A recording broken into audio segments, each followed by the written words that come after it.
yesterday, miraculously, he found another snake. Snake in the driveway. Hold on, guys. I'll be back in a flash.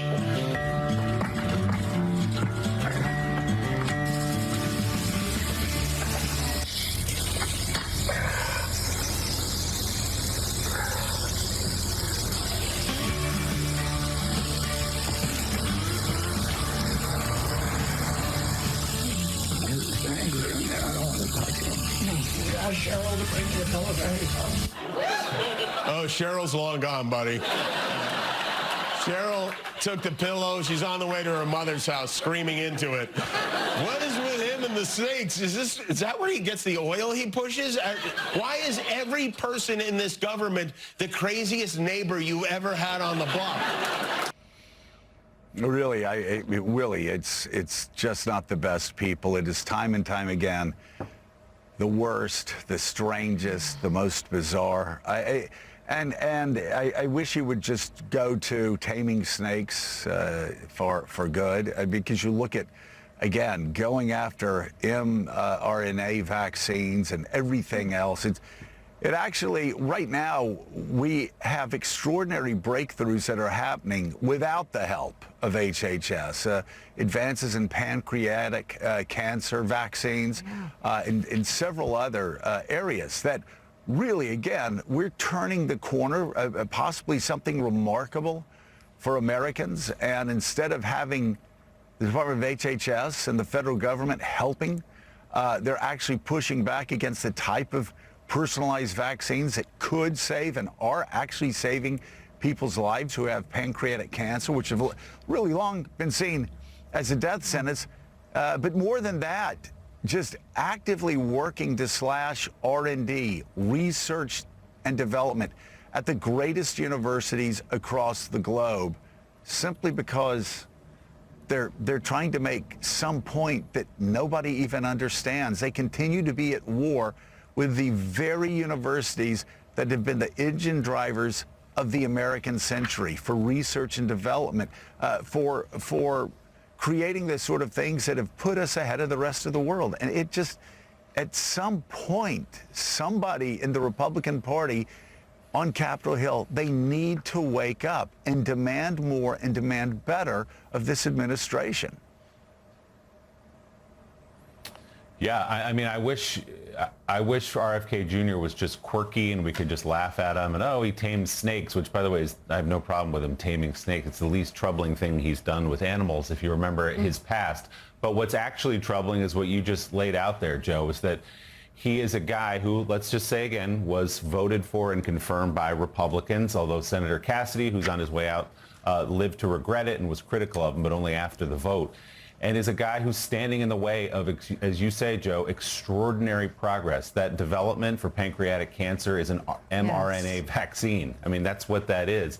And so he may be now, when he goes to these hearings, trying to say the right thing, that yes, people should go get their flu vaccine or do all these things, but he's actually working actively against them. And as you say, he's effectively a content creator. He's a wacko podcaster who reads an outlier study about vaccines causing autism, and it was able to sort of wave him off as a nutcase in the past. But now he is making policy. He is preventing progress. He is stopping money from going to the places that are curing diseases and moving us forward. And, you know, we can giggle about his snakes and everything else, but unfortunately what he's doing is deadly serious, Mika. Yeah. At 2 minutes past the top of our second hour, we'll move from the HHS Secretary to the Homeland Security Secretary, Mark Wayne Mullen, who is threatening to pull Customs and Border Protection agents who process international passengers and cargo at Newark Liberty International Airport. This comes amid ongoing protests outside of an ICE detention center in Newark, New Jersey. Mullen argues local police have not been assisting federal immigration officials with entering and exiting the facility, and warned yesterday that he could reassign airport customs officials to help ICE agents. When we have situations what's happening in New Jersey right now, when we have to prioritize where we put federal employees because local law enforcement won't help protect their streets, not federal streets, city streets, and keep them from barricading and causing harm to our employees, then we have to decide where we're going to prioritize our federal employees. So we're not going to halt the flights. What we're saying is we just won't be able to process them because we don't have officers there. We're having to pull out our Customs and Border Patrol officers that process these flights and put them in these facilities to help protect our employees coming out of work. And if things don't change, we're going to have to make this step pretty quick. You know, Jonathan Lemire, the stupidity, I mean, it makes your teeth hurt, the stupidity. Yeah. He's saying what we're going to do is we're going to destroy more global commerce. What we're going to do is make flying on airplanes even less safe. What we're going to do is we're going to try to disrupt operations at one of America's most important international airports, all to help what? Hold people that haven't committed crimes inside subhuman conditions in internment camps? So you're talking about 21st century commerce being undermined, all to make a point about like medieval things taking place at internment camps that Americans don't want. You look at Donald Trump's approval ratings. When did they start really collapsing? The war didn't help. But you look at what happened at Minneapolis. You look at the fact that U.S. citizens were gunned down in American streets. You look at the fact that ICE officers abused people. ICE officers clearly not trained for the work they were being asked to do, and abused that power. And young people, children, being scooped up off the streets when they came home from school and thrown into internment camps, being treated much worse than the Japanese were treated in their internment camps, if you read history. And again, the lies, the constant lies being told by administration officials who were saying, oh, we're only getting the worst of the worst. No, they aren't. Cato, funded by the Koch brothers, Cato now has that number down at about 5%. Only 5% of the people who are being scooped up and thrown into internment camps have actually committed a violent crime. And yet, to go after Rose, people like Rose, who raised, as Mika said earlier in the show, to grab her, snatch her, disappear her, take her 300 miles from home. This mother of a U.S. Marine who was awarded 2 Purple Hearts, the wife of a Gulf War hero, a disabled vet that she's a primary caretaker of. That's who Mark Wayne Mullins wants. He wants to actually go after them more and totally screw up international commerce. I mean, it is really bizarre how backward these people are. And they are focusing on all the wrong things, which may be why the president has his lowest approval rating. Well, the lowest approval rating of any president, according to Gallup, since Richard Nixon in the midst of Watergate. Maybe he should get people in place that actually focus on the right things instead of these bizarre things like shutting down or disrupting flights at Newark. It's just crazy. Yeah, this airport plan, and I forget where I saw it, so I can't give credit, but someone said, oh, it's like you saw the economic paralysis that came from the Strait of Hormuz closing and said, oh, let's bring that home. Let's do some of that here. Because it would have such impact beyond these handful of blue cities, these sanctuary cities that DHS wants to punish. And travel executives have warned the government about that. Others in the industry have. Even some Republicans have quietly expressed some reservations. Like, look, this pain is not going to be limited to the handful of cities and states you want it to be. We're going to feel it around the country and beyond. So perhaps, Mika, they'll be talked out of this particular idea. Yeah. But it's pulling back the curtain on a priority that's re-emerging is that it's very clear. We've been saying this for a few weeks now. We've heard it from Tom Homan. We've heard it now from Secretary Markwayne Mullin that the deportation program is about to ramp back up. And maybe they say it won't lead to the violence that we saw in Minneapolis, but it's coming. That they think, because it's for this president, when things are bad, and as Joe just said, his polling, really bad. His reflexes always go back to what he thinks is his best issue, which is immigration and the promises he made to deport millions of people, even though so many Americans say, wait, this has gone way too far. And just to reinforce some of the other facts here, they're not just being scooped up off the street or having their cars broken into or their doors pushed in and other laws broken as these people are being pulled into custody. Rose showed up at her immigration hearing. So now you have story after story after story of people showing up at their immigration meetings, at their hearings, they get a form, they're trying to go through the process, they may be close to the process, but the rules get changed.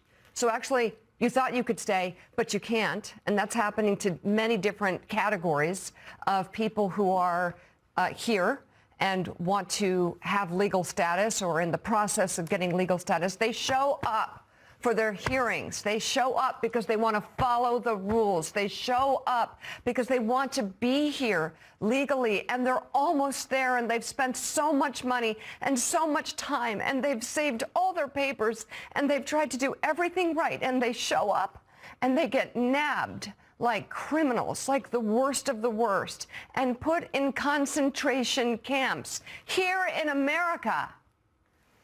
And now the protests that have taken place outside Delaney Hall, just one of many, detention center, they call it, for a full week now in New Jersey amid reports of hunger strikes by detainees, some of whom have described rotten food, a lack of air conditioning, and being denied medical care. Joining us now, Democratic Senator Cory Booker of New Jersey, and you got into Delaney, so take it from me because I'm getting emotional.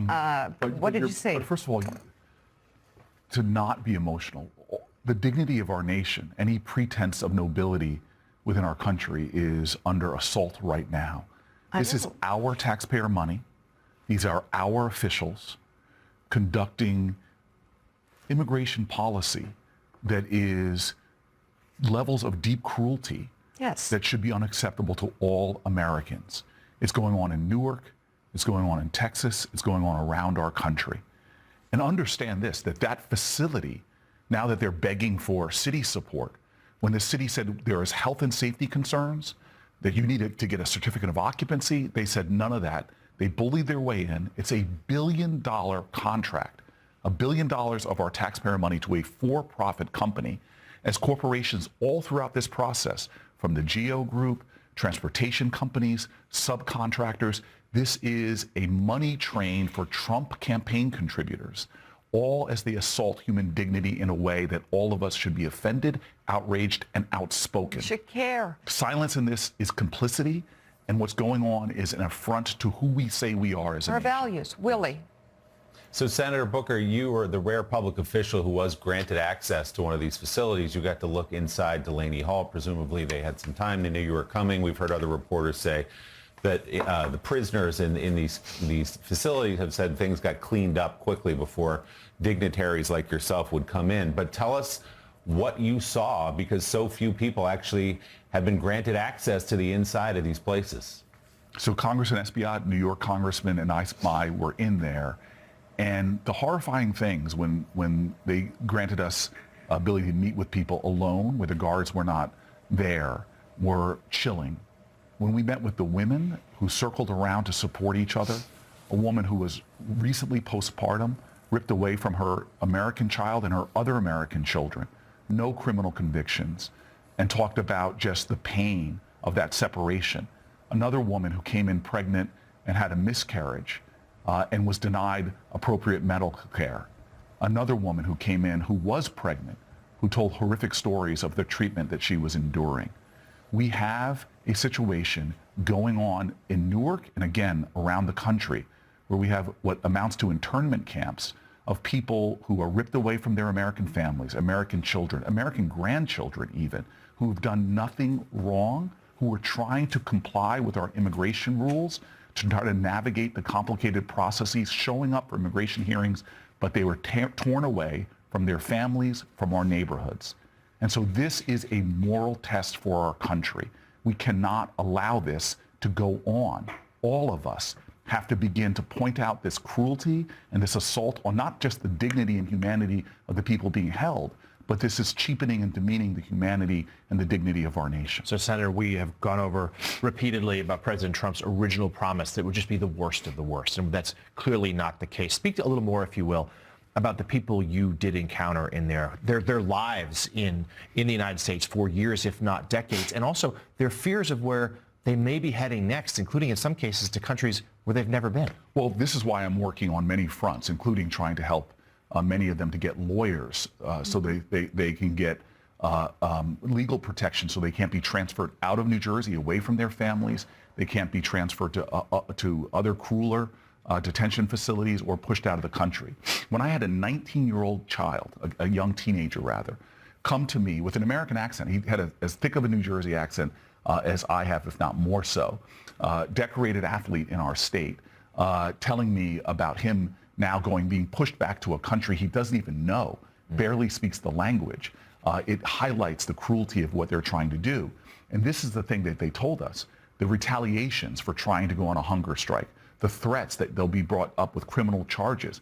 All of them want to stay in the only country many of them know, or the country they've been in for years, if not decades. They want to return to their families. And so it's a cruel retaliation that's going on.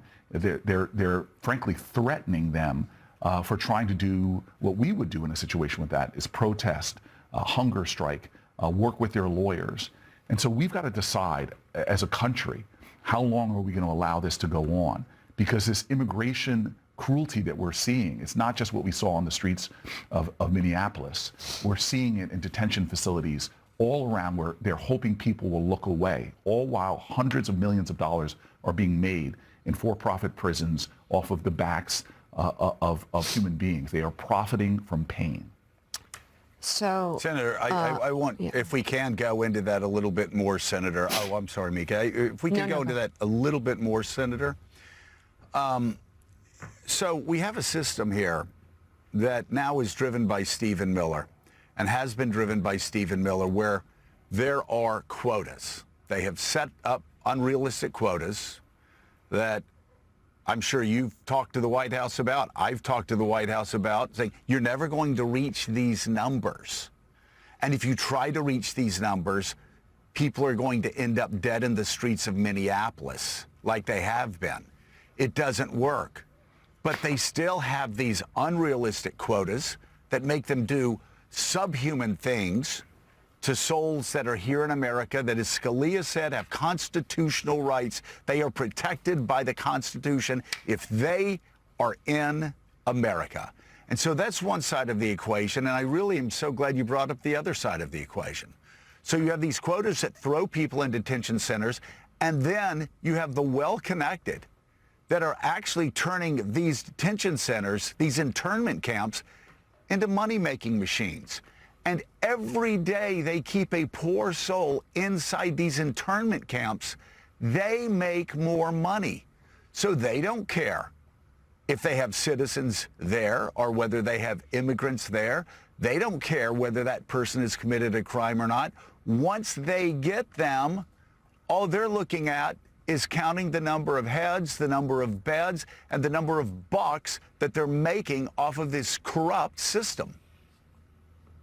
And let's add to this.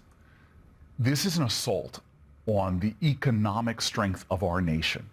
Because when you rip people from their families, away from their children, away from our neighborhoods, away from our jobs, remember, immigration is a net gain. This is why the Cato Institute is saying over and over again, Donald Trump is doing deep economic harm to our country by not allowing people who are doing everything they can to comply with the rules. You're throwing them out.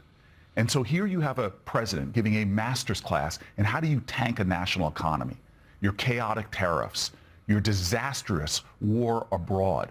Everything he's doing, assaulting all of the above energy strategies, threatening our airport, which this region, as you know, 20% of the U.S. economy. He's talking about let's do more things to cripple the U.S. economy and drive prices up for everybody. So that's the economic crisis. But I want to continue to point, as you point to Stephen Miller, to what the moral crisis is. Remember, these are folks who are immigrants from what he calls shithole countries. But look at what he's doing in South Africa with Afrikaners, arranging flights, calling for them to come in, that we're going to rescue these white people from South Africa, while I call other nations shithole countries. He is using race as a sword to try to divide our nation and reduce the truth that we are a great multicultural society.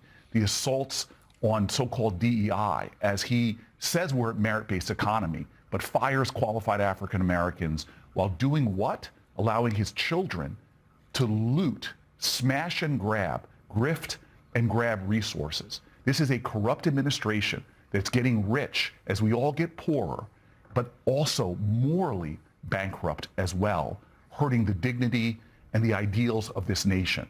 We are in a crisis, both moral and economic, and Americans are feeling it, and it's going to go on. And Mika and I were saying this off camera, until Republicans who know better stop being silent, start showing some courage. Cato Institute, and you mentioned one Supreme Court justice, can't be the only ones speaking out against the assaults on due process and our principles. When I hear an Alabama Speaker of the House say things like, oh, now we've got the Voting Rights Amendment, next we're going after the 14th Amendment, which is equal protection, which is the fundamental principles of our freedom. And so this is a moral test, and it's our economic pain. And more people have to speak up, because this will continue until we as a people reject it completely. And it's not just about an election in November. It's got to be now, because what I saw in Delaney Hall, the suffering of people that are unjustly incarcerated in these internment camps, who are no threat to our communities, who are being taken away from families, often American families, has to stop now. Delaney Hall has to be closed now. This nightmare must end now. You know, Senator, I know there are extremists and there are idiots that literally want to take us back to 1865 and make the same argument the Confederate States made to Lincoln, that they didn't want to get back into the Union unless they could vote against the 13th and 14th Amendments. 1865. And they're re-arguing that right now. I don't want to talk about those idiots. I want to talk, and those racists and those bigots. I want to talk instead about friends that I have known, that I knew when I was in Congress, people that you are working with right now, good men, good women in their private lives. I want to ask you, what do those Republican, your Senate brethren and sisters think about an internment camp system that will haunt this country, just like Japanese internment camps haunted the soul and the conscience of this country for 85 years. We have been apologizing for Japanese internment camps for 85 years. Do they not think that the very things that were said about Japanese internment camps will be said about them, will be said about their party, will be said about their president? What do you say to them? How can they be encouraged to step forward and do what is clearly, this isn't a close call morally, but clearly do the right thing for not only these people, but for the United States Constitution and the guarantees that Scalia talked about when he was alive, that he said extended to immigrants here in America. Or even your alleged Christian faith.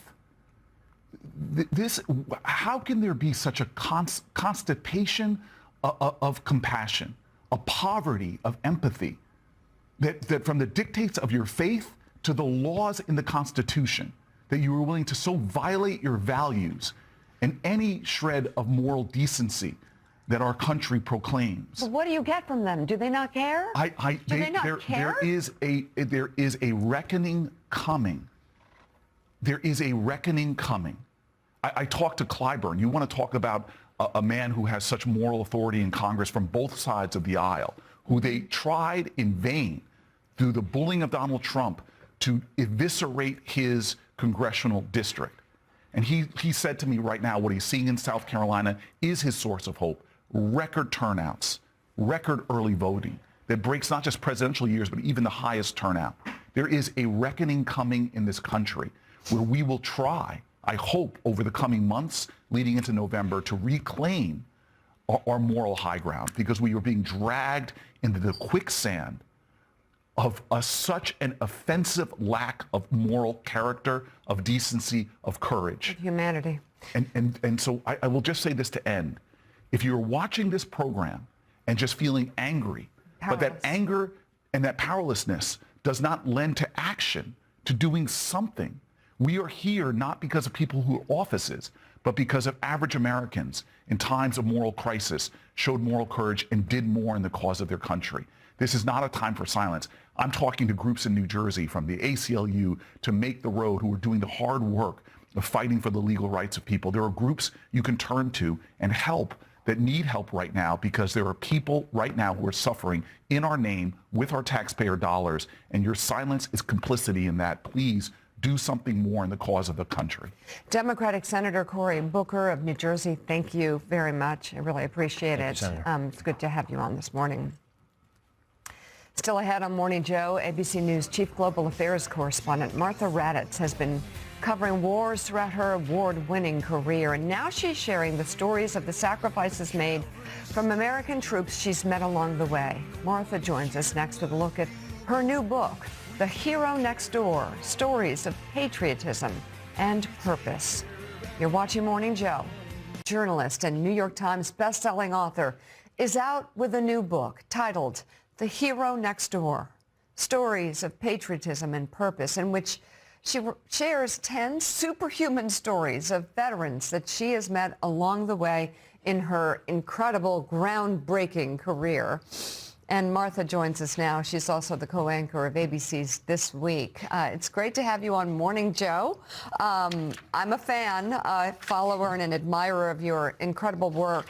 The timing of this book is pretty perfect, given the America 250 celebrations that we have coming this summer. But tell us what the inspiration really was. I think the inspiration, Mika, and it's great to be here. I'm a fan of yours as well. The inspiration is that I have done this for decades and known many of these people, some of them for more than 20 years.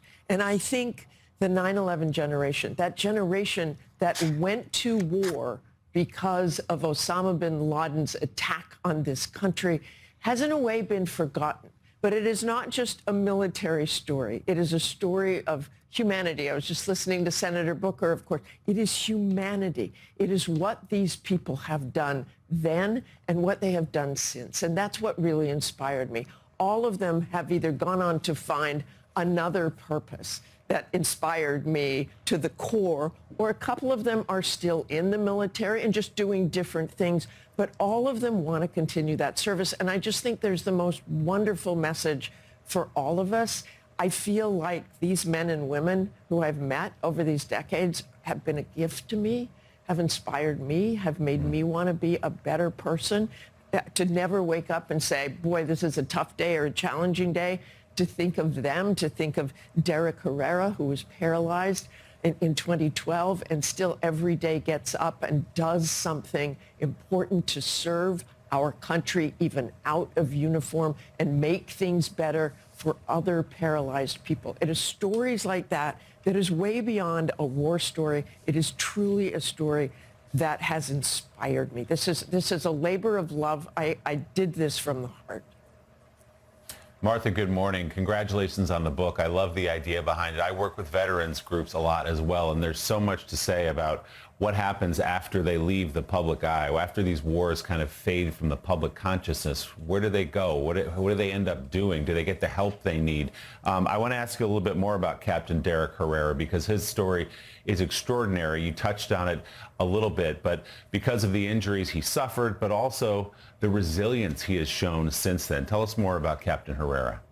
Captain Herrera was a Marine raider. It's kind of the special ops of the Marine Corps, a magnificent leader, a Naval Academy graduate.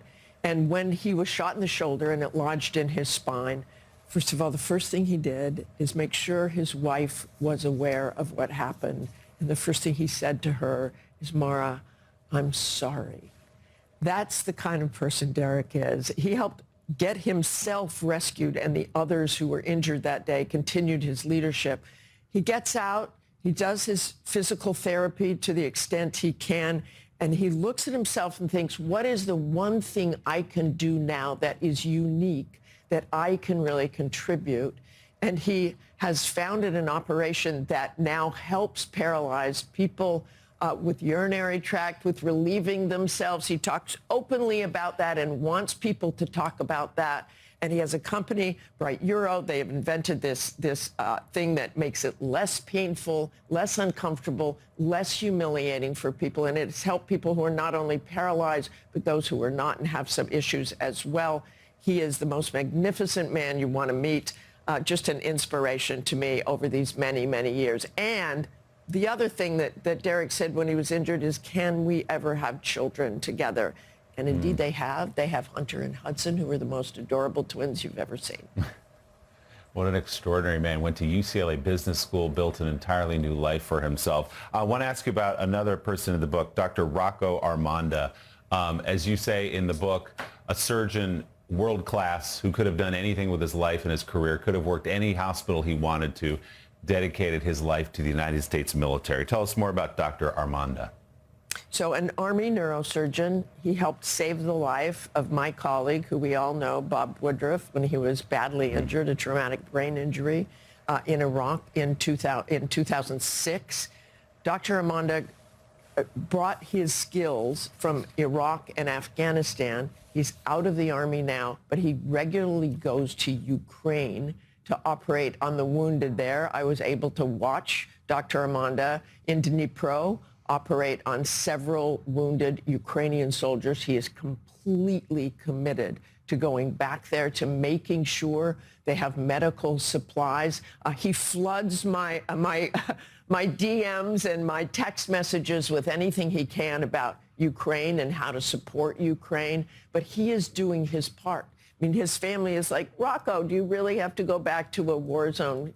They understand, Rocco, there nobody's going to stop him. So he is an inspiration of how you take your own gifts and share them with someone else. And it is that thing. You get up every morning. It's like, what can I do to serve? What can I do to help people? I mean, this generation of warriors, as you well know, forget about politics for a minute. Forget about how these wars ended. But what those guys did, those men and women during that period, they didn't get any victory parades, but I really, truly believe they are as great as any other great generation of warriors. And we really have to honor them and to inspire ourselves from them. The new book, titled The Hero Next Door, Stories of Patriotism and Purpose, is out now. New York Times bestselling author and Emmy Award-winning journalist Martha Raddatz. It's an honor to have you on the show, and thank you, and congratulations on the book. Thank you for telling those stories. Thank you so much. Proud of it. Right. Thanks for having me on. Take care. All right. Coming up, our weekly look at the books that should be on your reading list. This week, our resident curator, Ryan Holiday, is next with the titles that help explain what's happening in the world right now. And before we go to break, Willie, what do you have planned for Sunday Today? Mika, this one is dedicated to Joe Scarborough. This week I have climbed the mountain and reached the mountaintop.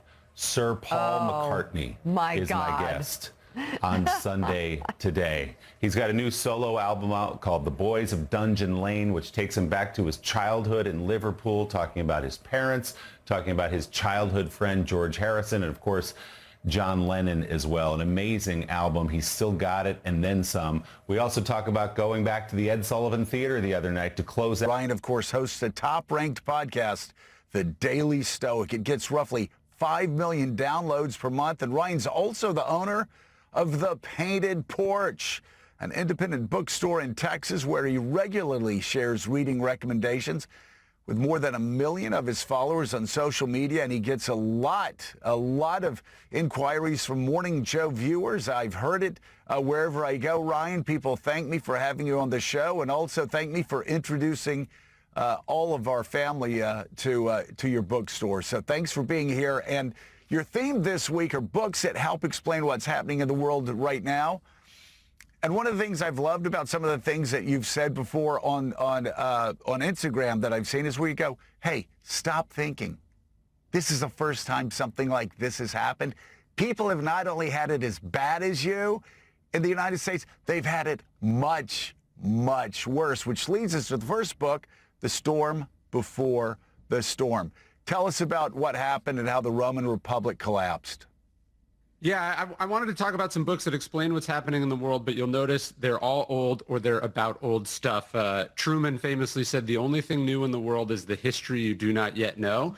And people know who Julius Caesar is, and they think of him as the guy who singularly overthrew the Roman Republic. But of course, there was history before that. There was 100 years of history before that. And this book by Mike Duncan starts in 146 BC, and it basically ends with Julius Caesar. And it talks about the collapse of norms, the normalization of political violence, mob violence, corruption, failure to compromise, failure to moderate, failure to solve problems, how that led to a situation where Julius Caesar could do that.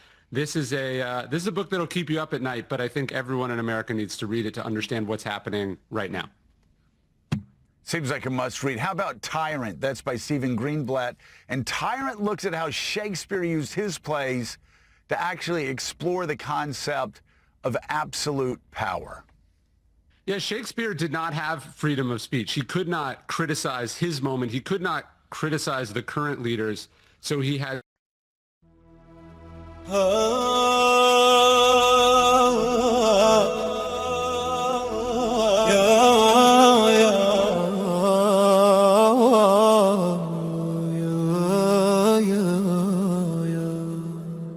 مولاي صل وسلم دائما أبدا على الحبيب الذي أجاءنا هدى يا رب بالنور أكرم مهجتي واغفر ذنوبي وهون كربتي أنت الرجاء إذا ضاقت بنا الدنيا وبذكرك العالي تحيا روحنا الله الله يا مولانا أنت الرحيم وأنت هادينا الله الله يا رحمن بنورك اجعل قلوبنا إيمان صلوا على طه الرسول محمد خير البرية والنور المؤيد من بالصلاة عليه نال راحة والقلب من أنواره يتجدد يا ربنا اجعلنا على درب الهدى واختم بالخيرات أعمارنا مدى مولاي صل وسلم دائما أبدا على الحبيب المصطفى